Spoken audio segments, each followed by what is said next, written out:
My grandmother tried to force me into an arranged marriage at 16, so I exposed her entire human trafficking operation. I should have known something was wrong when Grandmother Violeta started measuring my hips at breakfast. Not casually, with an actual tape measure while I was trying to eat cereal. 34 inches, she announced to my mother, scribbling notes in her leather book. Perfect breeding proportions. I nearly choked on my Lucky Charms. What's happening? I asked, but Mom just stared into her coffee like it held the secrets of the universe. For 3 months, strange men had been visiting our house. They'd sit in Grandmother's parlor, drinking tea while she paraded me around like a show pony. I was told they were business associates, but something about their stares made my skin crawl. The truth hit me when I found the contracts. I was looking for my birth certificate when I discovered Grandmother's filing cabinet wasn't locked. Inside were dozens of folders labeled with girls' names, ages, and what looked like invoices. My hands shook as I opened the folder marked Esperanza, age 16. That was me. Esperanza was my real name, though everyone called me Essie. The papers inside made me sick. Medical records I'd never consented to. Photos someone had taken without my knowledge. And worst of all, a signed contract between my grandmother and someone named Dmitry Kozlov for $45,000. I was being sold.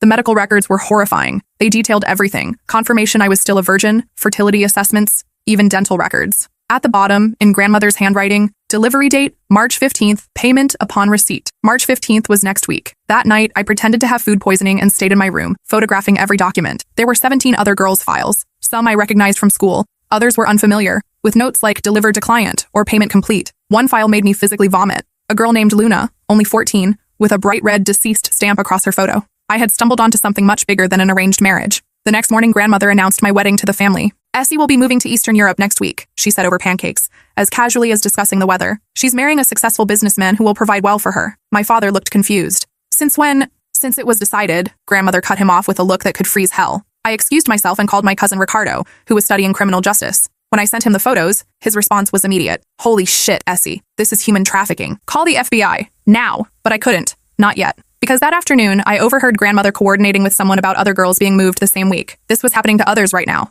I needed more evidence. For 3 days, I became a spy in my own home. I recorded conversations, photographed visitor license plates, and documented every detail. She had been doing this for years, selling girls from our community to buyers overseas. The breaking point came when I discovered they planned to drug me. She's been asking too many questions, I heard Grandmother tell someone. Give her the sedative in her morning orange juice. She'll sleep until Prague. Prague. I was being shipped to Prague like cargo. That night, I created a digital evidence package. Photos, audio recordings, financial records. I uploaded it all to a secure cloud drive and prepared to send it to the FBI, local police, and media outlets. But first, I had one more thing to do. The next morning, Grandmother gathered the family for my farewell breakfast. Mom sat crying. Dad looked lost. My little brother Diego kept asking why I had to leave. As Grandmother raised her orange juice in a toast to new beginnings, I stood up. Before we toast, I said, pulling out my phone, I have something to share. I hit play on the recording of her discussing my sale price. The room went dead silent. You sick bitch, my father whispered, finally understanding. Grandmother lunged for my phone, but I was faster. I'd already hit send on 18 different emails. Too late, I said. The FBI should be here any minute.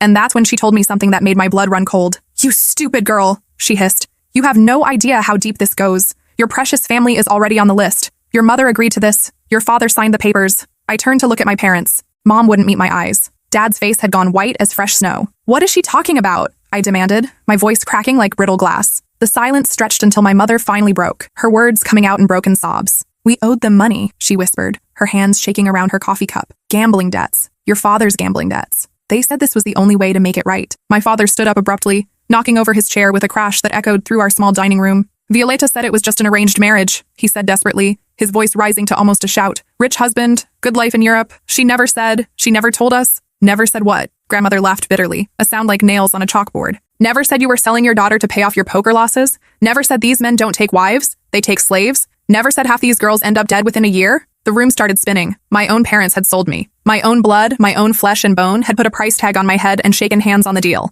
That's when the front door exploded open with a crash that shook the entire house. FBI, everyone on the ground, hands where we can see them. Agents flooded our dining room in full tactical gear, automatic weapons drawn, shouting commands that barely registered through the roaring in my ears. In the chaos, I saw Grandmother frantically trying to destroy papers, stuffing them in her mouth and chewing desperately. My mother collapsed, sobbing on the linoleum floor. My father was being handcuffed, his face a mask of confusion and terror. Agent Patricia Torres found me huddled in the corner behind the overturned chair, still clutching my phone like a lifeline. Are you Esperanza Morales? She asked gently, her voice cutting through the chaos with surprising calm. I nodded, unable to speak. You're safe now, honey. Your evidence package was incredibly thorough. We've been tracking this network for 8 months, but we never had an inside source with this level of access. Over the next several hours, sitting in a sterile FBI conference room with terrible fluorescent lighting, I learned the full scope of what grandmother had been orchestrating. Her Blessed Union's cultural marriage services was a front for an international trafficking ring that spanned 3 continents. She'd been operating for 15 years, targeting families in financial distress throughout Latino communities across the Southwest, and convincing them to marry off their daughters for debt forgiveness and promises of prosperity. The girls were never seen again. Luna, the 14-year-old whose file I'd found with the red deceased stamp, had died trying to escape a brothel in Moldova after being beaten so severely she suffered internal bleeding. 17 other girls had simply vanished into the network, their families receiving occasional fake letters and photos to maintain the illusion they were living happy married lives. Your grandmother was what we call a Tier 1 recruiter, Agent Torres explained, sliding a thick folder across the metal table. She identified vulnerable families, built trust within communities through church connections and cultural organizations, then exploited desperate financial situations to convince parents they were doing what was best for their daughters. The financial records I'd photographed revealed transactions totaling over $1. $2 million across multiple years, with individual sales ranging from $25,000 for younger girls to $65,000 for older teenagers with specific physical characteristics buyers had requested. Agent Torres opened the folder to reveal surveillance photos I'd never seen before, pictures of grandmother meeting with men in expensive suits at upscale restaurants, exchanging briefcases in hotel parking lots, even boarding private jets with young girls who looked terrified and confused. We've been building this case since 2019, she continued. But trafficking networks are like icebergs. We could only see the tip. Your evidence gave us the entire underwater structure. During questioning, more family secrets emerged that made my stomach turn. My parents had been in debt for $47,000 from Dad's gambling addiction that had spiraled out of control over 3 years. What started as occasional poker games had escalated to daily casino visits, online betting, and eventually desperate loans from increasingly dangerous people. Grandmother had offered to clear the entire debt in exchange for me, presenting herself as a savior, offering a solution that would benefit everyone involved. She had photographs, my mother sobbed during her interrogation, her mascara creating black rivers down her cheeks, pictures of other girls who'd married through her service. Beautiful houses, expensive clothes, jewelry. She said Essie would live like a princess in Europe, that these men specifically wanted American wives they could spoil and pamper. But the medical exams grandmother had secretly arranged through her network told a completely different story. The buyers weren't looking for wives to spoil. They were purchasing young, healthy girls for exploitation in various forms of forced labor, including prostitution, domestic servitude, and in some cases organ harvesting. Did you know about the other girls in your community who had gone missing? Agent Torres asked my parents during their second day of questioning. My mother broke down completely, her entire body shaking with sobs that sounded like they were being torn from her soul. We suspected something was wrong when the Ramirez girl went missing last year, she confessed. Rosa was only 15 when she left for her wedding in Romania. Her mother kept asking Violeta for more contact information, saying the letters Rosa was sending didn't sound like her voice. But Violeta always had explanations: cultural adjustment, learning a new language, being busy with her new wealthy lifestyle. The letters were fake. Rosa Ramirez had been killed 6 months after her wedding while trying to escape a trafficking compound in Bucharest. Her body was never recovered. Agent Torres slid another photograph across the table, a surveillance image from Romanian police showing a young girl who looked like Rosa being forced into a van outside a train station. This was taken 2 days before she died, Agent Torres said quietly. She'd managed to escape the compound and made it almost to the embassy before they caught her. My father, sitting in his orange jail jumpsuit, stared at the photo with haunted eyes. How many? He whispered. How many girls did we help kill by staying silent? 46. Agent Torres replied without hesitation. That's how many girls your mother-in-law trafficked during her 15-year operation. Esperanza would have been number 47. 3 days later, the coordinated raids began. Using my evidence and testimony, along with months of FBI surveillance, agents simultaneously struck 12 locations across 4 states. The operation involved over 200 federal agents, local police officers, and international law enforcement partners. They arrested grandmother at 6 a.m. while she was trying to flee to Mexico with 3 suitcases full of cash and fake identification documents. She fought like a wildcat, scratching one agent's face and biting another before they could get the handcuffs on her. Dmitry Kozlov, who was actually Viktor Petrov, a convicted trafficker who'd been on Interpol's most wanted list for 7 years, was arrested at a luxury hotel in Phoenix where he'd been waiting for my delivery. When agents broke down his door, they found him with detailed plans for transporting 4 girls to various international destinations that same week. The safe house where I was supposed to be taken was raided simultaneously by a joint task force. Located in a nondescript warehouse on the outskirts of Tucson, it had been set up to look like a legitimate shipping business from the outside. Inside, they found 4 other girls. Carmen Vasquez, 17, from El Paso, had been held there for 3 weeks. She'd lost 30 pounds and had visible track marks on her arms from sedatives they'd been using to keep her compliant. Sofia Mendoza, 15, from San Antonio, had been there for 10 days. Her marriage to a businessman in Ukraine had been scheduled for the following week. Isabella Rodriguez, 16, from Phoenix, had arrived just 2 days before the raid. She was still fighting them, still had fire in her eyes, still believed someone would come looking for her. And Arya Chen, 14, the youngest, who'd been trafficked from Los Angeles after her family was convinced she was being adopted by a wealthy American couple who wanted to give her educational opportunities they couldn't afford. All 4 girls were rescued alive, though the psychological trauma would take years to heal. The media coverage was intense and unrelenting. Local news stations called it the largest human trafficking bust in state history. National outlets picked up the story when they learned a 16-year-old girl had single-handedly exposed an international trafficking network by documenting her own attempted sale. CNN interviewed me via satellite from the FBI safe house where I was staying. "What made you realize you had to document everything instead of just running away?" Anderson Cooper asked. "I found Luna's file," I said, my voice barely above a whisper. "She was 14 when they killed her. I kept thinking about all the other Lunas who might be saved if someone could prove what was really happening. I couldn't live with myself if I escaped, but left the door open for them to keep destroying lives. But the aftermath wasn't what I expected. My family didn't just fall apart. It disintegrated completely, like a house of cards in a hurricane. Dad was charged as an accessory to human trafficking, but got a plea deal for cooperating fully with prosecutors and providing detailed information about grandmother's operation. He received 5 years in federal prison, but would serve only 18 months with good behavior and continued cooperation. Mom was charged with child endangerment and conspiracy, but avoided prison time by agreeing to 3 years of supervised probation and 500 hours of community service with anti-trafficking organizations. Diego, my 12-year-old brother, went to live with our Aunt Carmen in Denver. He was too young to understand the full scope of what had happened, but old enough to know our family had been destroyed by choices the adults made. The first time I saw him after the arrests, he wouldn't look at me. "Why did you have to tell?" he asked quietly, his small hands twisted together in his lap. "Now everyone at school knows what our family did. Now I don't have a mom or dad anymore." It broke my heart into pieces so small I wasn't sure they could ever be put back together. I testified against grandmother at her trial, which lasted 6 weeks and made national headlines daily. She showed no remorse whatsoever, even when faced with 17 counts of human trafficking, 6 counts of conspiracy to commit murder, and dozens of other federal charges connected to girls who died in the network. Her defense attorney tried to paint her as a victim of circumstance, a woman who'd grown up in poverty and abuse who was simply trying to help families escape similar situations. But when the prosecutor asked her directly about Luna, about Rosa, about the other girls whose deaths were directly connected to her trafficking operation, she showed her true nature. "These girls had better lives than what they were leaving," she said coldly, her voice carrying the same tone she'd used when discussing my hip measurements. "I gave them opportunities they never would have had otherwise. If some of them were too weak to adapt to their new circumstances, that's not my responsibility." The courtroom was dead silent. Even her own attorney looked sick. The judge, a stern woman in her 60s who'd been handling trafficking cases for over 20 years, leaned forward with an expression of barely controlled disgust. "Ma'am, you facilitated the sale, rape, torture, and murder of dozens of children for profit. You destroyed families, traumatized communities, and showed absolutely no regard for human life. This court finds you to be a dangerous predator who poses an ongoing threat to society." She sentenced grandmother to life without the possibility of parole, plus 300 additional years to run consecutively. As they led her away in shackles, grandmother turned to look directly at me in the witness gallery. Her eyes were filled with pure hatred, but also something else, fear. For the first time in my life, the woman who had terrified me since childhood looked small and powerless. During the trial, I learned even more disturbing details about the scope of the operation. Grandmother had been abused and sold herself as a young girl in Mexico, trafficked across the border at age 13 by men who promised her family she'd find work as a maid for wealthy Americans. Instead, she spent 3 years in forced prostitution before escaping during a police raid in El Paso.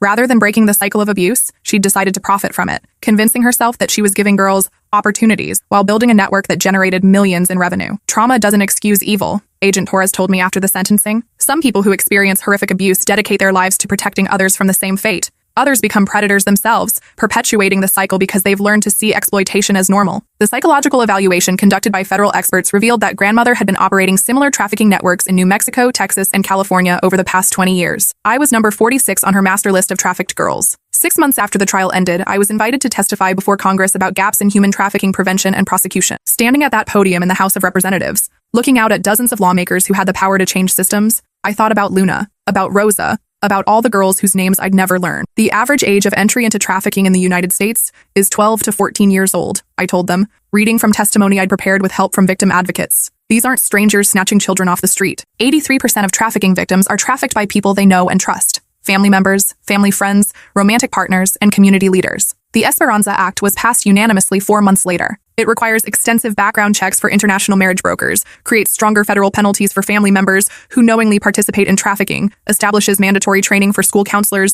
and teachers to identify trafficking victims, and provides funding for survivor services. The bill was signed into law on Luna's birthday. She would have turned 18 that day. The rescued girls and I stay in close touch through a support group that meets every month. We call ourselves the Phoenix Sisters, women who rose from the ashes of what was supposed to destroy us. Carmen, who'd lost so much weight in the safe house, is now studying to become a nutritionist, wanting to help other trauma survivors rebuild their relationships with food and their bodies. Sophia, the 15-year-old who was supposed to be shipped to Ukraine, is studying international law with plans to work for organizations that combat trafficking worldwide. Isabella, who never stopped fighting even in captivity, became a self-defense instructor who teaches free classes for at-risk girls in her community. Aria, the youngest at 14, is now in therapy and doing well in school, but still struggles with trust issues and nightmares. She's the reminder that some trauma takes years to heal, if it ever fully heals at all. We support each other through the difficult days, the anniversaries of our near trafficking, the moments when memories overwhelm us, the times when well-meaning people ask intrusive questions about our experiences. During one particularly difficult group session, Sophia asked a question that haunted all of us. Do you ever wonder what would have happened if Essie hadn't been brave enough to document everything? How many more girls would have disappeared? Agent Torres, who sometimes joined our group sessions, answered honestly, based on the intelligence we gathered, the network was expanding rapidly. They had plans to begin recruiting from middle schools, targeting even younger girls. Without Esperanza's evidence, we estimate they would have trafficked at least 50 more victims in the following year alone. 50 more Lunas, 50 more Rosas, 50 more girls whose families would receive fake letters while their daughters suffered unimaginable horrors. Dad got out of prison after 18 months, exactly as predicted. He'd been a model prisoner, participating in every counseling program available, leading a Gamblers Anonymous group, and continuing to cooperate with ongoing trafficking investigations. He wrote me letters constantly during his incarceration, long, rambling confessions about his gambling addiction, desperate apologies for what he'd allowed to happen, promises that he'd changed, pleas for forgiveness that I wasn't ready to give. I know I don't deserve it. His final letter read, but I hope someday you can find it in your heart to let me try to be your father again. I failed you in the worst possible way, but I want to spend the rest of my life making it right. I never wrote back. When he was released, he moved to a halfway house in Albuquerque and got a job washing dishes at a diner. He started attending meetings for parents of trafficking victims, speaking about the warning signs he'd ignored, the desperation that had made him vulnerable to grandmother's manipulation. But I couldn't bring myself to see him. Every time I thought about that breakfast table, about him signing papers that put a price on my life, the anger rose up like bile in my throat.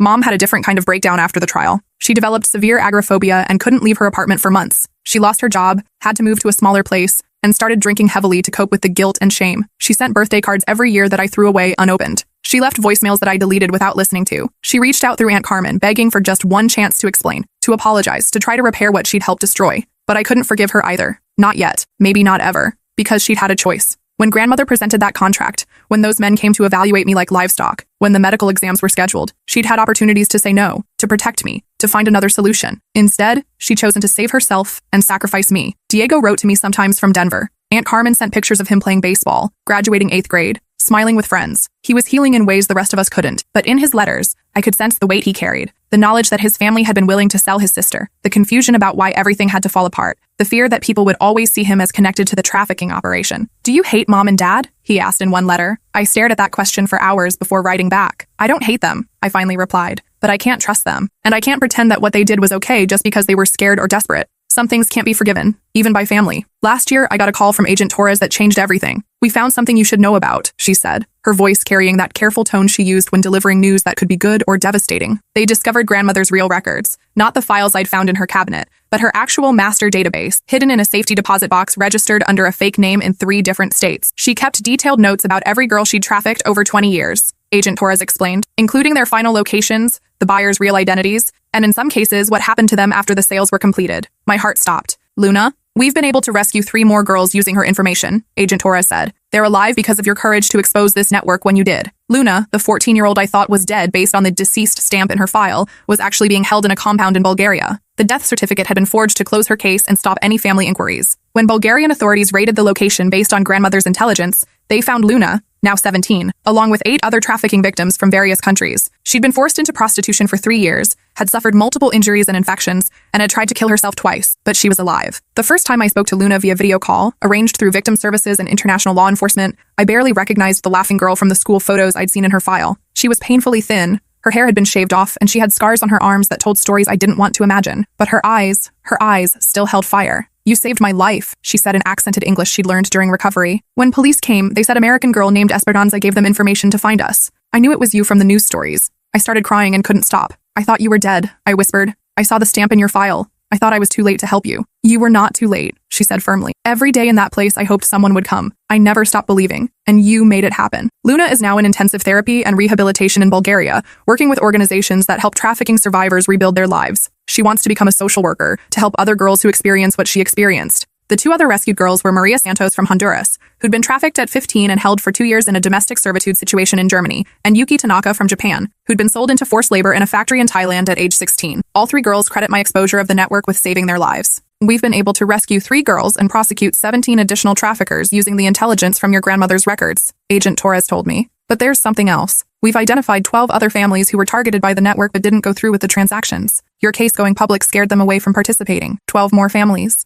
12 more girls who didn't disappear because other parents saw the news coverage and realized what they'd almost done to their own daughters. The ripple effects kept spreading. Detective Maria Gutierrez from Phoenix PD started a task force specifically focused on family-facilitated trafficking after seeing how common it was in grandmother's network. People think trafficking is always strangers grabbing kids, she told a reporter. But family trafficking is actually the fastest growing category we're seeing. Parents, grandparents, aunts, uncles, people who are supposed to protect children, selling them to pay debts, support drug habits, or just for money. The task force has investigated 47 cases in 3 years and rescued 23 children from family trafficking situations. I'm 19 now, starting my sophomore year at Georgetown University, with a full scholarship funded by donations from people who heard my story. I'm double majoring in international law and psychology, with plans to work for organizations that combat trafficking worldwide. My dorm room is covered with photos of Luna, Carmen, Sophia, Isabella, and Aria. Reminders of why I survived, why I spoke up, why I can never stop fighting for girls who are still trapped in the network that was supposed to consume me. Every semester, I get letters from girls who've escaped trafficking situations after learning about warning signs from news coverage of my case. A 15-year-old in Texas called the trafficking hotline when her aunt started arranging her marriage to an older man, leading to the discovery of a network targeting girls in immigrant communities. A 16-year-old in California recognized the manipulation tactics her boyfriend was using to isolate her from family and friends, realizing he was grooming her for trafficking before it escalated. A 14-year-old in Florida told her school counselor when her stepfather started talking about introducing her to business opportunities with his friends, preventing what investigators later determined would have been a sale into domestic servitude. These are the victories that keep me going when the nightmares come, when I wake up in cold sweats thinking about what would have happened if I hadn't found those files, if I hadn't been brave enough to document everything, if I just tried to run instead of fighting back. Last month, I received a letter that made me realize how far the consequences of my choice had reached. Dr. Patricia Morrison, a researcher at Johns Hopkins who studies family trafficking patterns, wrote to tell me that my case had become a cornerstone study in her field. The documentation you gathered and the courage you showed in exposing your own family's participation has fundamentally changed how we understand and combat trafficking, she wrote. Your case is taught in criminal justice programs, social work schools, and law enforcement academies across the country. The Esperanza Protocol is now standard procedure when investigating suspected trafficking cases, looking for family involvement, documenting financial motivations, and understanding how traffickers manipulate cultural expectations and economic desperation to convince families to participate in selling their children. But the letter that affected me most came from an unexpected source. Victor Petrov, the man who was supposed to be my husband, wrote to me from federal prison where he's serving life without parole. You destroyed my life, his letter began, and I almost threw it away immediately. But something made me keep reading. I have spent 3 years in this cell thinking about what you did, and I realize now that you destroyed the life of a monster. You saved those girls, but you also saved me from becoming even worse than I already was. He went on to describe his own childhood in Russia, how he'd been sold by his family to criminal organizations at age 12, how years of abuse had turned him into someone who saw children as commodities instead of human beings. I am not asking for forgiveness, he wrote. I am not asking for sympathy. I am telling you that what you did was right and brave and necessary. You stopped me from destroying more lives. You stopped your grandmother from destroying more families. You changed everything. At the end of the letter, he included information about 3 other trafficking networks he'd worked with during his criminal career, details he was sharing with federal prosecutors in hopes that more victims could be rescued. I forwarded his letter to Agent Torres, who confirmed that his information had already led to 2 more arrests and the rescue of 1 additional trafficking victim. Even the man who was supposed to destroy my life had been changed by my choice to fight back. When people ask if I regret exposing my family, if I regret destroying the only life I'd ever known, I think about Luna video calling me from Bulgaria to show me the painting she'd finished in art therapy. I think about Carmen teaching a self-defense class to middle school girls, empowering them to protect themselves. I think about Sophia interning with an international human rights organization, using her experience to help draft policies that protect trafficking victims. I think about Isabella speaking at conferences about survivor empowerment, refusing to let her trauma define her limitations. I think about Aria, still healing but alive, still fighting, still believing that the world can be good despite everything she's endured. I think about the 43 other girls on grandmother's list who will never be sold because the network is destroyed. I think about the 12 families who decided not to participate after seeing the consequences of what my family did. I think about the investigators who use my case to recognize warning signs in other families. I think about the laws that have changed because lawmakers saw what happens when trafficking hides behind cultural traditions and family authority. And I remember what grandmother said during her final phone call from prison, 6 months before she died of a heart attack in her cell. You destroyed your own family, she hissed, her voice as cold and bitter as ever. Was it worth it? Was destroying everyone you loved worth saving a few strangers? I thought about Diego, who was safe with Aunt Carmen and thriving in school, no longer living in a house where children could be sold to pay adult debts. I thought about the girls who were alive because I spoke up, because I documented everything, because I chose truth over family loyalty. I thought about the families who would never face this choice because the network that preyed on them was gone. Yes, I told her, my voice steady and sure, it was worth it. Saving those girls was worth everything. And I hung up on her forever. 3 years later, I still believe that. Even on the hard days, even when I miss having a family, even when I wonder what my life would have looked like if I'd just kept quiet and found another way to escape. Because some things are more important than family loyalty. Some things are more important than keeping secrets. Some fights are worth losing everything for. And some choices once made define who you are forever. I chose to be someone who protects children instead of someone who stays silent while they're destroyed. I chose to be someone who documents truth instead of someone who lives comfortable lies. I chose to be someone who breaks cycles instead of someone who perpetuates them. And every day when I wake up in my dorm room covered with photos of survivors, when I read letters from girls who escaped because of warnings my case provided, when I study international law so I can fight trafficking on a global scale, I know I made the right choice, even if it cost me everything I thought I wanted, even if it meant losing the family I thought I needed, even if it meant growing up faster than any 16-year-old should have to. Because the girls who lived, they were worth it. They are worth it. They will always be worth it. And as long as I have breath in my body and fight in my spirit, I'll keep making sure other girls know they're worth fighting for too.